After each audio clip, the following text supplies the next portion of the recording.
Senhor Fábio Nogueira, diretor de Geoprocessamento e Pesquisa da Planurb.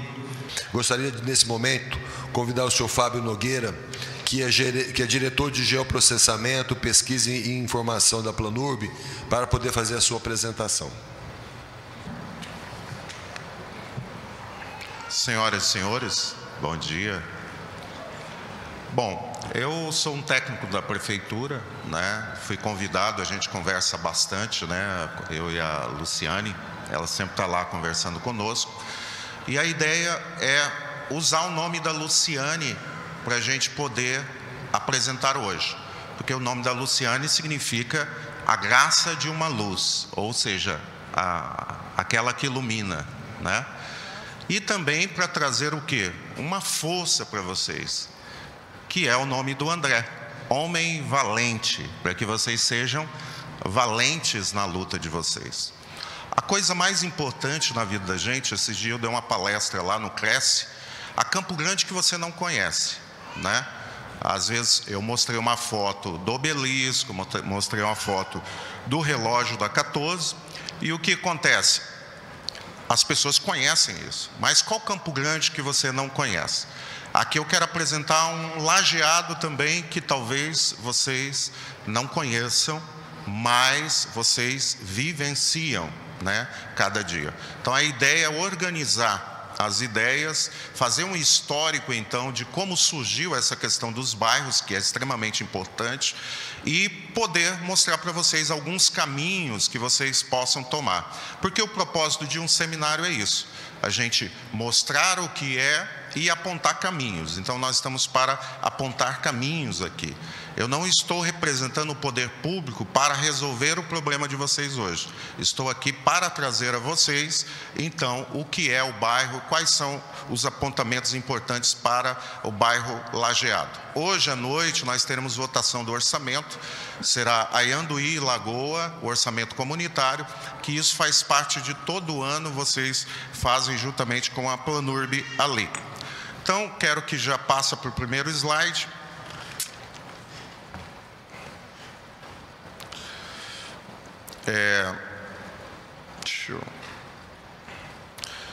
Então, o bairro Lajeado, ele fica na parte sul, né? Então ele tem ali na lateral, embora seja o bairro Centenário, que pega o Jardim Pênfico, mas o bairro próximo, ali mais próximo, como referência, é o Tarumã, né? Nós temos ali o bairro Tarumã. E do lado direito, que é a parte oeste, nós vamos ter então o bairro Los Angeles.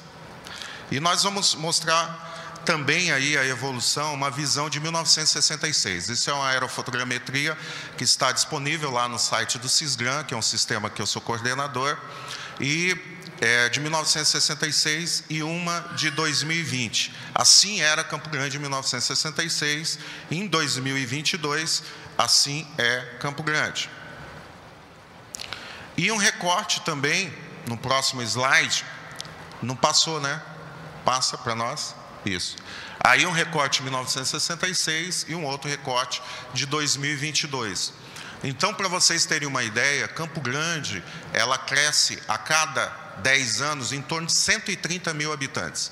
130 mil habitantes em 10 anos é equivalente à cidade de Três Lagoas, a terceira maior cidade do estado. Então, para vocês verem o volume populacional que ganha Campo Grande a cada 10 anos.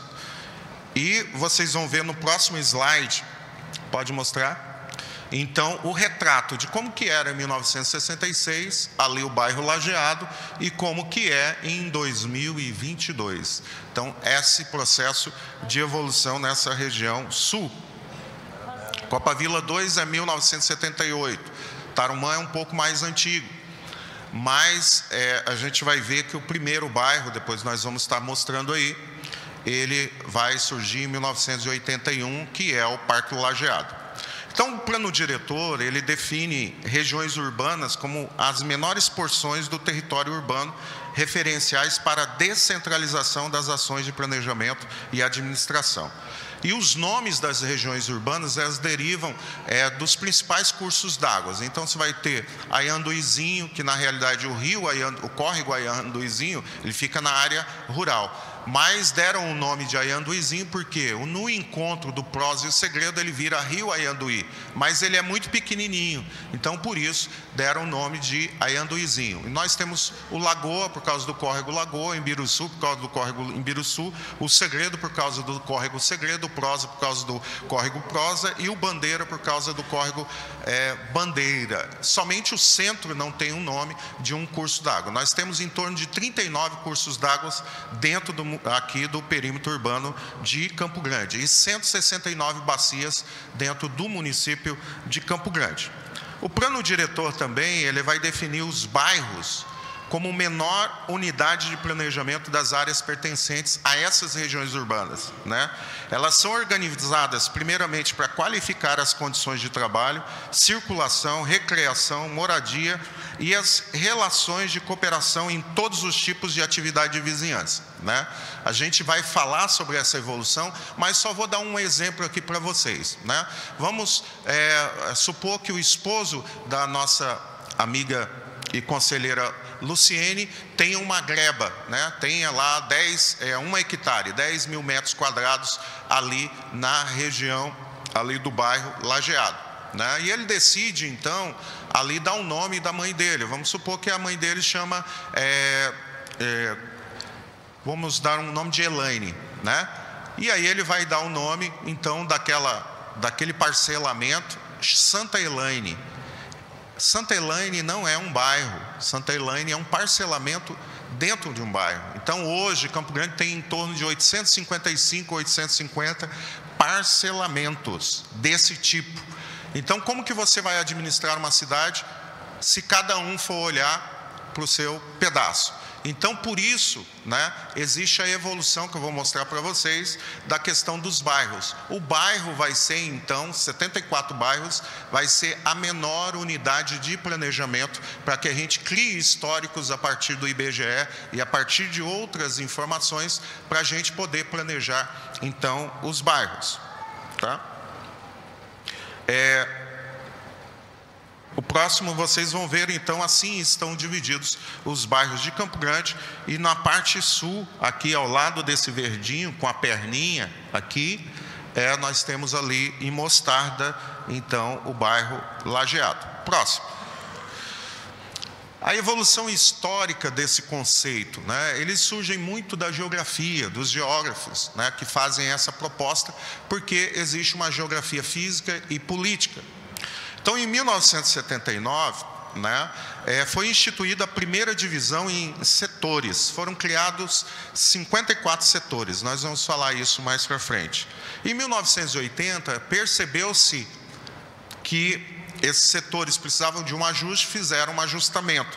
Em 1988 foi instituída uma nova divisão setorial. Aí foram criadas 5 zonas, aí zona central, norte, sul, leste e oeste, subdivididas em 67 setores a cidade de Campo Grande. E o plano diretor de 1995 instituiu as regiões urbanas e os bairros. E em 2001, com o Estatuto da Cidade, então nós temos aí a divisão dos novos bairros. Então foram criados essas divisões, 74 bairros que nós conhecemos. Próxima. E em 2005, a criação na Lei Complementar 74, que é a Lei do Ordenamento do Uso do Solo, foram criados e publicados, então, esses 74 bairros que vocês conhecem, né? Com as novas divisões. E em 2018, com o plano diretor, foi, então, chancelado, né, esses 74 bairros. Houve um acréscimo, que era o Portal da Lagoa, que o Portal da Lagoa, quando venderam aquele pedaço de terra, ele estava fora do perímetro urbano. E qual que era a alegação das pessoas que construíram lá? Venham para cá e não paguem IPTU. Só que ninguém tinha direito a ter a posse da terra, não tinha direito, não pagava IPTU, não tinha direito, então, a coleta de lixo, não tinha direito a nada. Então, o juiz entendeu que deveria se incluir no perímetro urbano. E também, na parte do Los Angeles, aquela perninha que eu mostrei para vocês, foi incluída também no plano diretor, porque havia sido incluída na lei do ordenamento do uso do solo, e um pedaço ali no Maria Aparecida Pedrocian, que parece um bico de pato, que vocês vão verem ali. Então, essa foi a evolução histórica territorial.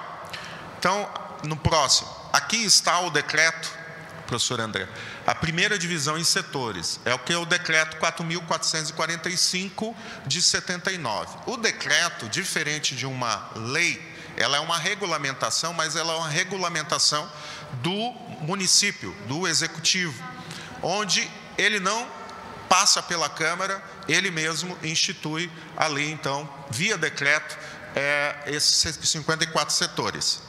E aí está a legislação. Vocês não tem como ver, mas na parte anterior, volta um pouquinho no slide anterior, na parte direita, vocês vai ter lá, Jardim Los Angeles. Então, o bairro Lajeado, hoje bairro Lajeado, ou parcelamento Parque do Lajeado, ele pertencia ao Jardim Los Angeles, e ele dá a poligonal ali, que era compreendida dentro das seguintes limites: Barra do córrego Lajeado até a Barra do córrego Bálsamo, linha reta ligando a Barra do córrego Bálsamo até o ponto de linha do perímetro urbano, situado a 3.700 metros da BR-163, e linha de limite do perímetro até a foz do córrego Lajeado. Então, em 1979, então você já tinha um decreto já criando essas divisões de bairros já. Próximo. Em 1980, foi um ajuste da setorização que foi por um decreto, tá ok? 4.512 de 1980, e faz os ajustes em alguns setores. Em 1988, o que aconteceu no Brasil? Foi feita a legislação, foi feita a Constituinte, foi aprovado então, e lá foi colocada a política de desenvolvimento urbano, que só foi consolidado com o Estatuto da Cidade em 2001. Então, essa ação era uma ação inovadora, instituiu uma nova divisão, mas com 5 setores da cidade, que era o setor central, norte, sul, leste, oeste, subdividido em 67 setores. E aí, o setor 20 era o Los Angeles, e o Parque do Lajeado pertencia ao setor Los Angeles, ainda em 1988. Em 1995, no plano diretor, Lei 5, ela instituiu então as regiões urbanas e os bairros. E nós temos ainda a figura só que aí você tem a divisão das regiões urbanas, como eu apresentei para vocês com o nome dos principais bairros. E nós vamos ter a região urbana do Ianduizinho, e o Los Angeles, o bairro Los Angeles, ainda pertencendo, o Lajeado pertencendo ao bairro Los Angeles. Já em 2001, foi criado então os setores, nesse próximo aí, que a criação de 74 bairros, mais os setores. Dentro dessa nova concepção de setores, foi chamado o Conselho Regional, todos os conselhos regionais, e esses conselhos regionais decidiram fazer então as mudanças e as alterações nos nomes dos bairros. É aí onde a comunidade do Parque do Lajeado decidiu que o Lajeado deveria ser desvinculado do Los Angeles. Então, aí essa primeira divisão, que a gente vai ter então o número 22 lá dessa lei, do artigo 13, que foi criado então o bairro Lajeado, como hoje vocês conhecem. A divisão poligonal com os parcelamentos existentes: Parque do Lajeado, loteamento municipal do Antônio Barbosa, Parque do Sol, Jardim Colorado, né? E depois, nessa época ainda não havia o outro loteamento mais novo que eu vou mostrar para vocês. Então, a Lei Complementar 74, ela então, que era a Lei do Ordenamento do Uso do Solo, então ela faz essa incorporação desses novos bairros. Em 2018, pode passar o próximo, Então, nós temos a discussão com toda a sociedade. A partir de 2016, a Luciane participou intensamente dessas discussões. E então, aí, também manteve a questão do bairro Lajeado no formato, mas aí entrou o residencial José Teruel Filho e o Parque dos Sabiás. Então, em relação à legislação, nós temos, então, esta evolução. Vou pedir licença para tomar uma água aqui. Nós tivemos essa evolução dentro das legislações. Então, nós começamos com decreto e terminamos com leis importantes, como é o plano diretor, como era também a lei do ordenamento do uso e ocupação do solo, que isso você só pode mudar a cada 10 anos. Então, o próximo vocês vão ver um mapa com a divisão desses parcelamentos. Então, houve a evolução dos loteamentos e eu vou falar sobre cada um deles agora. Próximo. Vocês vão verificar, essa é uma taxa média de crescimento geográfico, crescimento anual da população, e vocês vão ver que ali é 96 a 2000. Ainda a divisão setorial aparece o Lajeado dentro do Los Angeles. Então, a partir de 2005, nós já temos uma nova estatística populacional e nós vamos verificar o Lajeado já dividido, então, do bairro Los Angeles. Agora vamos para o próximo slide. O primeiro loteamento do bairro Lajeado, que nós conhecemos hoje, na época, pertencia ao Los Angeles, setor Los Angeles. Ele foi aprovado em 9 de novembro de 1981.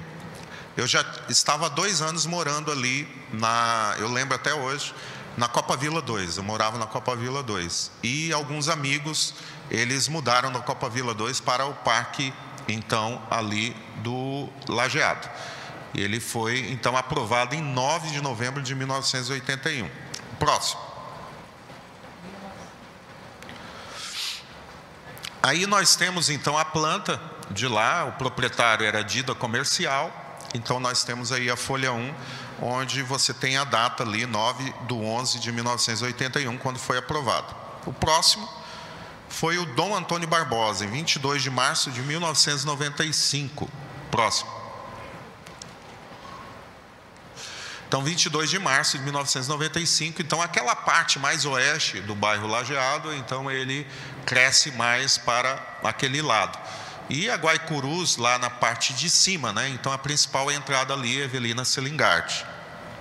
Eu lembro que quando eu era menino, havia aquela ponte que a gente passava ali da Copa Vila 2, para então ir para o Lajeado. A gente tomava banho ali no museu ali, e a gente passava por essa ponte. Hoje não temos mais essa ponte que faz a ligação. Futuramente, existe uma proposta de ligar Guaicurus até o bairro Tarumã lá, Nós vamos para o próximo, então, que é aí a planta, então, de conformidade ali da criação desse parcelamento. E o próximo parcelamento é o Parque do Sol, que ele foi aprovado em 10 de abril de 1995. E também a planta dele do Parque do Sol aí, nós temos próximo. Então, ali as informações também, isso está disponível lá no Cisgram, no site, para vocês também terem essa informação. O loteamento do Parque dos Sabiás foi aprovado em setembro de 2014, Embora nós tivemos uma ação lá de construção de algumas casas de autoconstrução, você vai ter ali o Parque dos Sabiás. E ali o loteamento aprovado, inclusive ali com as datas certinhas, eu fiz um print para vocês. E o próximo, então, foi o Jardim Colorado, aprovado em 10 de maio de 2006. Eu lembro ali na época, eu tinha um obreiro, eu era pastor do Tarumã ali. Tinha um obreiro que adquiriu um terreno ali no Jardim Colorado, e ali ele então ele foi construir a casa dele, porque era entregue o terreno, ele tinha que fazer uma construção. Então, 10 de maio de 2006, que a gente tem ali, então, essa situação. Próxima é o loteamento Jardim Colorado. E aí, por fim, a gente tem, então, o José Teruel Filho, que foi aprovado em janeiro de 2012. E também, aí, a planta, para vocês que quiserem, tem disponível lá também. Tá? O próximo slide, ele vai mostrar uma evolução, tá, de 1985, como foi... surgiu em 1981. Em 1985, como que era essa região de vocês lá, né? É que ali geralmente tem uma lupinha no canto aqui. Eu não sei se ele vai conseguir pegar essa lupa e focar lá. Mas eu coloquei lá naquela parte. Eu vou deixar o slide para vocês depois. Mas em 1985 era muito incipiente ainda o quantitativo de lotes ocupados ali no Parque do Lajeado. Né? E ele toma esse nome, Bairro Lajeado, justamente por causa do primeiro parcelamento, que era o Parque do Lajeado ali. Isso mesmo aí. Então, ali naquela parte, e essa também imagem de satélite é mais antiga, ela não tem uma alta resolução. Mas você vê por volta dele uma ocupação e ali tendo uma ocupação incipiente ali nessa região. A próxima. 2005. Então, 2005 você já começa a ter uma visualização de ocupação maior ali no bairro Lajeado. Isso. E você vai ver lá em cima, o Parque dos Sabiás ainda não estava ocupado e o José Teruel aqui embaixo também não havia ocupação em 2005. E você vai ver lá também a questão da ERT, não havia sido construído ainda. Algumas empresas, como a Organoeste, eu acho que não estava lá ainda. Então, havia aquela situação em 2005. Próximo. Já em 2015, você vai ver já a ocupação muito grande no Parque do Lajeado, no Dom Antônio Barbosa, no Colorado, e ali nos outros. E você vai ver, então, começando a surgir aqui, o Parque dos Sabiás não estava ocupado ainda, totalmente. E você vai perceber aqui as empresas já surgindo, a questão da ET ali já surgindo. Próximo. Nós vamos ver, então, aí já uma ocupação muito maior em 2023, né? Onde você já tem aí uma ocupação muito maior do bairro Lajeado. Né? E ali as empresas, as ETs, ali a questão do aterro sanitário, o presídio lá no canto. Então você já começa a ver, identificar o que hoje é esse Parque do Lajeado. Então houve uma evolução muito grande. O próximo. O bairro Lajeado eu peguei 2002, tá? Para vocês terem uma noção. 84%, isso é cadastro dos imóveis, tá? Que é lá da Semadur. Então, em 2002, você vai ter 10% só de lotes ocupados por residência, em 2002. Tá? E 84% dos lotes eram territoriais, ou seja, ali estava disponível. Em 2012, eu já vou ter uma ocupação de 44% já de imóveis e restando 52% de imóveis territoriais. Nós começamos a ter uma virada, o começo de uma virada já, a partir de 2017, 2018 ali, onde nós temos 49,7% de territorial e 47% de imóvel residencial. Já em 2023, 70% do que está ali, nós temos então de ocupação da questão de imóveis residenciais. E tem ali um restante de 19% a ser ocupado ali dos imóveis. Abastecimento de água, 2002 e 2023. Ele sai de 7%, 7,71%, hoje é 99,92% dos imóveis com ocupação aí com a questão do abastecimento de água.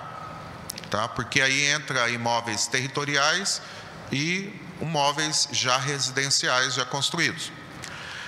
Da questão da coleta de resíduos, ele pula de 53% de coleta em 2002 para 100% nos dias de hoje. próximo slide, é o esgotamento sanitário, né?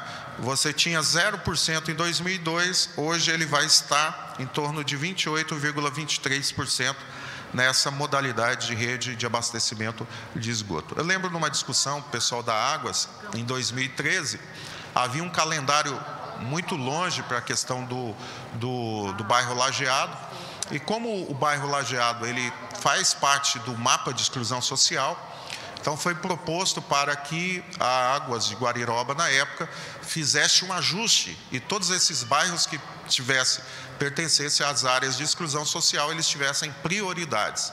E aí seria trabalhado dessa forma. E houve uma alteração no calendário, aí a Águas que deve ter esse novo calendário.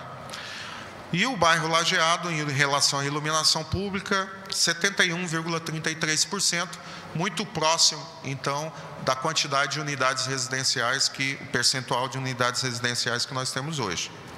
A questão da pavimentação era 4,22% em 2002, hoje a pavimentação é 26,93%. Então, ruas não pavimentadas, ou imóveis com não pavimentação, é 73,7%. Em relação à questão do crescimento, eu peguei a evolução de 2010, tá? Da questão das matrículas nos EMEIs, que antes era creche, né? Depois passou a ser chamada de educação infantil, né? CEINF, né? Centro de Educação Infantil. E hoje nós temos um outro nome que se chama Escola Municipal de Educação Infantil. E nós vamos ter aí, então, 2.779 crianças matriculadas, e em 2010, e em 2019, 2.851. Então, teve um crescimento no número de crianças matriculadas de 2,59% ao longo desses 10 anos. E a taxa média de crescimento populacional de Campo Grande, 0,67%, aí você vai multiplicar por 10, então nós temos aí uma evolução e precisava calcular essa diferença de evolução aí. Mas houve um crescimento no número de matrículas, houve um crescimento no número de matrículas na escola municipal também, que passa 2.460 para 2.491 alunos, então, matriculados. Um crescimento de 1,26% no número de matriculados de 2010 a 2019. Na escola estadual, também de 1.051 matriculados para 1.074, foi um crescimento de 2,19% no número de matriculados. Aqui há uma coisa muito importante, isso é uma fotografia de 2010, mas pessoas alfabetizadas por grupo de idade. Por que isso é importante? Se vocês, eu vou pedir para o nosso amigo lá da apresentação dar um zoom no gráfico, aqui, naquela parte de cima do gráfico ali, na parte de cima, isso. Vocês vão perceber azul e laranjado ali. A partir de uma idade aqui de 39 anos, 35 a 39, começa então um declínio no número de pessoas alfabetizadas, tá? O laranjado é a mulher e o azul é o homem. Você começa a perceber que a taxa de alfabetização é muito menor das mulheres, principalmente chefes de família, que ela então reduz a escolarização dela à medida que vai aumentando a idade dela. Isso é um fator que é necessário de muita atenção, porque a maioria hoje, dependendo do nível de renda da localidade, a maioria da influência na qualidade de vida está na renda do chefe de família e na escolaridade do chefe de família. As menores notas de IDEB são de filhos que têm famílias com uma menor renda e menor qualificação do chefe de família, tá? Isto é fato. Então, é uma coisa que tem a ver também com segurança alimentar. Quanto menor a renda e menor a escolaridade dos pais, também a insegurança alimentar é muito maior o nível de fome, de pobreza e de miséria é muito maior. Então, isso é uma atenção que eu mostro para vocês. Políticas públicas são importantes para o incremento da renda do chefe de família e da escolaridade do chefe da família. Tá ok? O próximo. Então, nós temos aí, então, uma variação do perfil da população. A população pelo extrato, né, 15 a 64 anos, a gente é considerado pessoas em idade ativa. E nós temos 65% dessa população nessa faixa etária, que é lá nós estamos percebendo. O que acontece hoje? Nós estamos passando por um negócio chamado de janelas de oportunidade. Tá? Você tinha uma base da pirâmide, uma quantidade de filhos muito grande na década de 70 e 80. Por isso, hoje, se você for olhar a pirâmide, depois eu vou mostrar para vocês, há uma quantidade maior de pessoas na pirâmide aqui onde estão sendo produtivas. Tá? Mas no futuro isso não vai acontecer. Então, a cada 100 pessoas em idade ativa, hoje nós temos 45% dependendo dessas pessoas. Ou seja, pessoas de 0 a 14 anos somados 65 a mais, dependem desse pessoal que está trabalhando. Então, a tendência é reverter isso, porque está nascendo menos pessoas.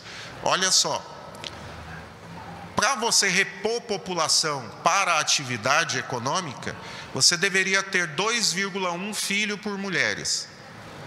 O Brasil, no último censo, estava 1,8 filho por mulheres. Campo Grande estava 1,7. Nós devemos baixar para 1,5.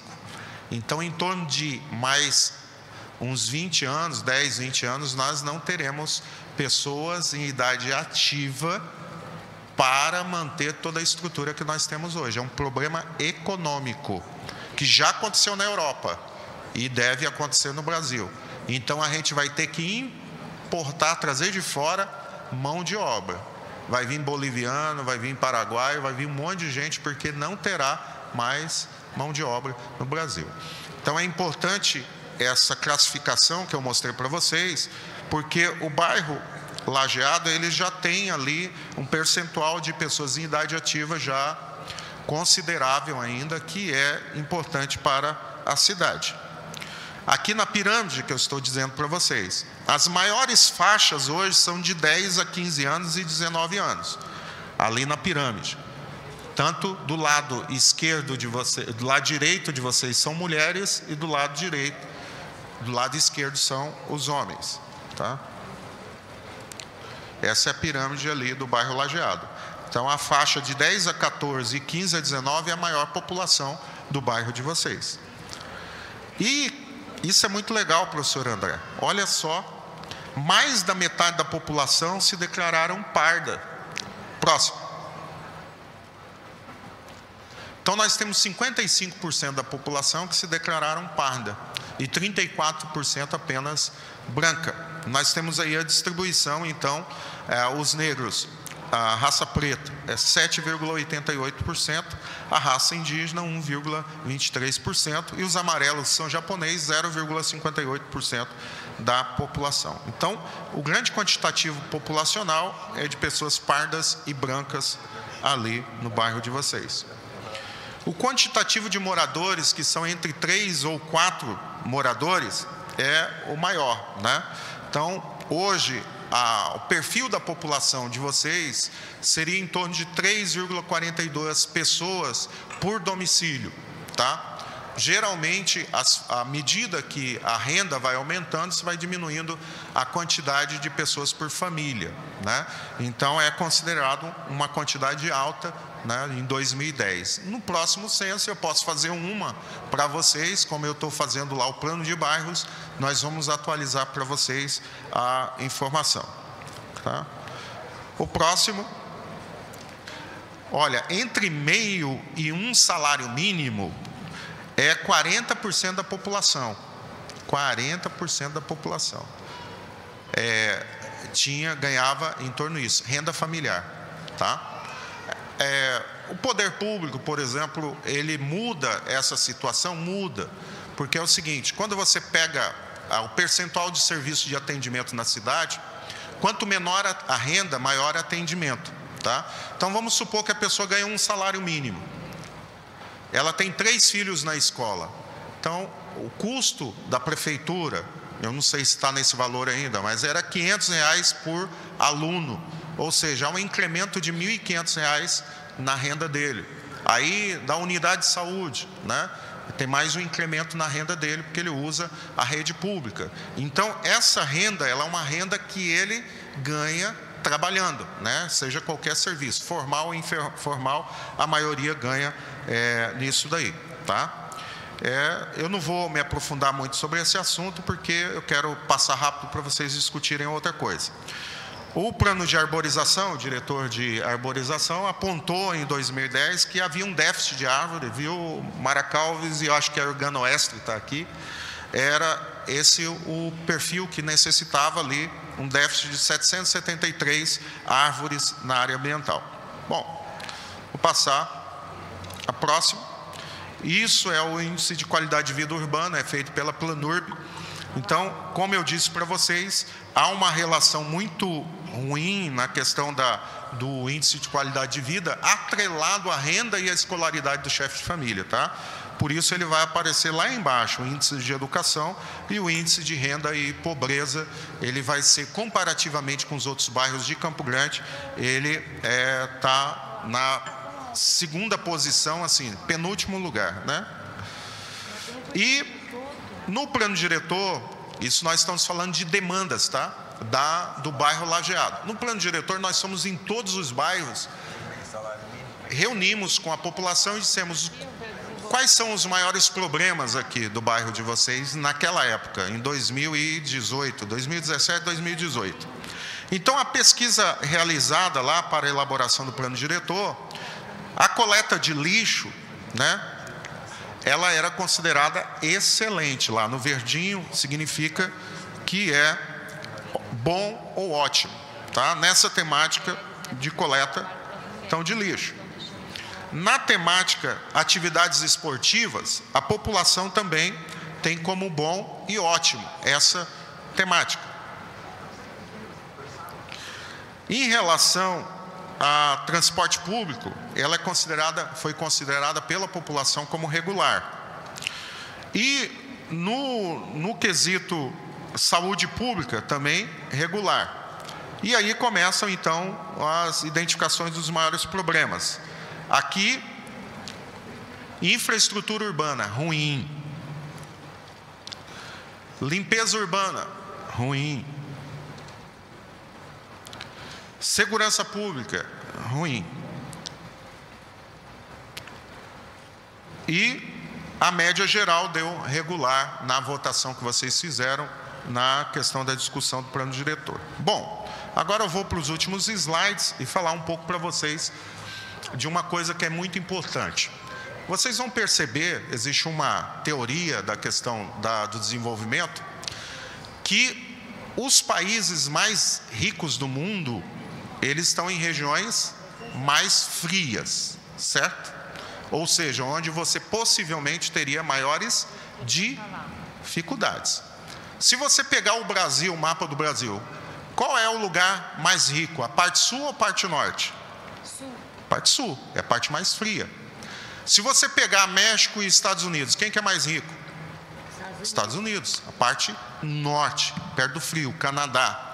Então você começa a ver que quanto maior as dificuldades, mais a pessoa ela tem a propensão de ser valente, como o vereador André.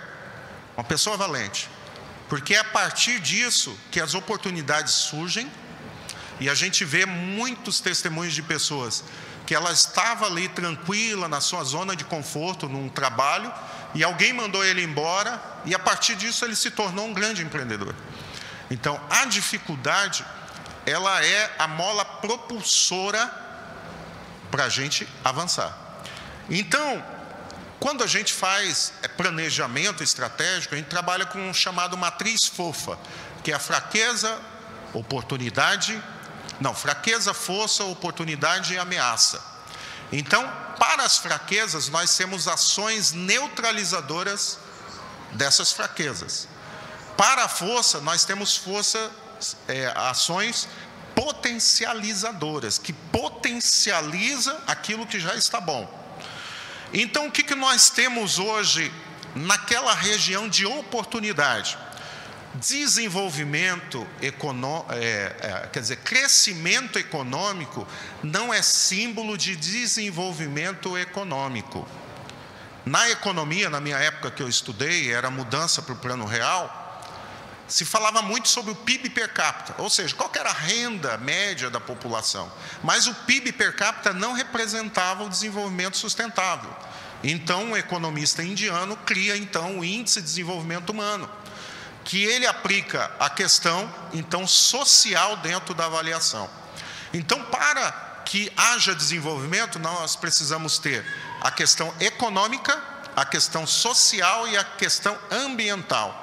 Então, nós temos duas oportunidades muito grandes aí. Primeiro, a localização próxima a alguns vetores de desenvolvimento econômico. Eu vou mostrar para vocês ali.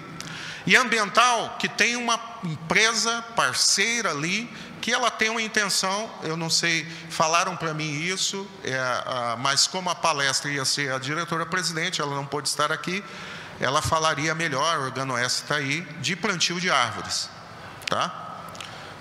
Para questões ambientais. Vamos lá passar. Esse é um mapa que eu criei a partir da percepção. Eu já tenho 30 anos de serviço público e 20 anos trabalhando com a economia urbana, né? Ou seja, o custo de oportunidade de aplicação dos investimentos públicos. Se vocês verificarem a parte leste da cidade, leste e norte, nordeste, ali nós temos dentro do zoneamento ecológico e econômico uma prospecção de melhor qualidade do solo para plantio, mas existe uma maior vulnerabilidade ambiental naquela região nordeste lá de cima. Então, a vocação daquela região é uma vocação ambiental e ecoturística. Ali não vai se desenvolver com uma explosão de industrialização nessa região. A vocação industrial é nessa parte de baixo. Você tem ali a questão do Indo-Brasil, tem o Bertim ali e o Porto Seco aqui embaixo e a rota bioceânica que abre aqui espaço. Na parte oeste da cidade, você vai ter um desenvolvimento ali imobiliário. Por quê? Dos 52 bilhões de reais previsto para investir em Mato Grosso do Sul até 2028, 49 bilhões de reais vão ser para essa região. Existem 13 grandes investimentos nessa área leste de Mato Grosso do Sul e 7 delas é nessa região, equivalente a 49 bilhões. E aqui é onde você tem menos entrave também ambiental e menos limitante. Então, você vai ter a parte da vocação imobiliária para aquela região. Mas olha onde vocês estão aqui. Vocês estão muito próximo da vocação econômica. Próximo slide. Então, aqui é um desenho, tem um geógrafo que trabalha comigo, ele escreveu um artigo junto com outra equipe, pela Sudeco, e que foi publicada numa revista internacional de qualidade 1, Quali 1. E aqui mostra quais são os municípios que vão ser impactados diretamente com a rota bioceânica. E quem está ali diretamente? Campo Grande. E aquela estradinha ali, ó, que está ligando ali, quem está ali pertinho delas? O bairro Lajeado. Então, existe uma potencialidade econômica na região de vocês, isso é uma oportunidade, e existe também uma possibilidade de qualificação do meio ambiente naquela região. Eu não vou me aprofundar mais, eu peço até desculpa por ter excedido um pouco o tempo, mas quero aqui agradecer a Luciane e o vereador também, de nós termos sido convidados para estarmos juntamente com cada um de vocês. Então, um abraço a todos vocês e nós estamos aí. Qualquer pergunta sobre o trabalho, a gente pode trazer maior esclarecimento. Muito obrigado.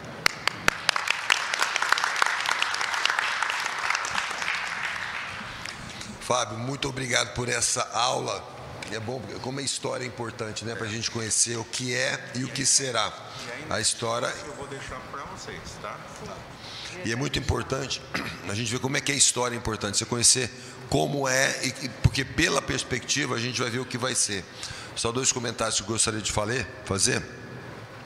Uma vez eu tive contato com um cara que foi prêmio Nobel de Medicina, ele estava em Salvador, e ele ficou maravilhado com Salvador, ele era um austríaco, ele ficou olhando pela janela e falou assim, olha, ainda bem que eu moro na Áustria, porque se eu morasse em Salvador, eu jamais seria o homem que eu sou, porque quem mora no frio, você tem 6 meses do ano com sol e 6 meses do ano com neve. E a neve é uma pandemia, você tem que ficar preso dentro de casa, você não tem nada para fazer, você não pode plantar, você não pode sair. E o que você faz dentro de casa? Você estuda. Aí voltamos então para o que o país frio, apesar das condições inóspitas, são mais ricos. As pessoas ficam estudando durante o período frio para poder aplicar no período quente. Como aqui é quente, a gente passa o tempo inteiro na farra, tomando uma aguinha de coco e esquece de estudar. Brincadeirinha, né? Estou fazendo uma... Então, mas o que é fundamental? Sem educação, educação é a base de tudo. Se nós não investimos em educação, pegar o pessoal do Lajeado, vamos dar uma bolsa de estudo para qualificar o pessoal. A gente dá bolsa de estudo para tanta coisa. A gente precisa qualificar quem precisa ser qualificado. E é a partir da educação que a gente faz a grande reforma do país. Não há dúvida. E a educação, ela é um investimento. Então a gente tem que ter essa ideia, não é um gasto, a gente tem que aplicar em educação, a sementinha da educação ela vai dar frutos daqui a 10, 15 anos, também não é imediato. Então a educação ela é a base de tudo, essas relações ficaram bem claras na sua apresentação. Muito obrigado, Fábio.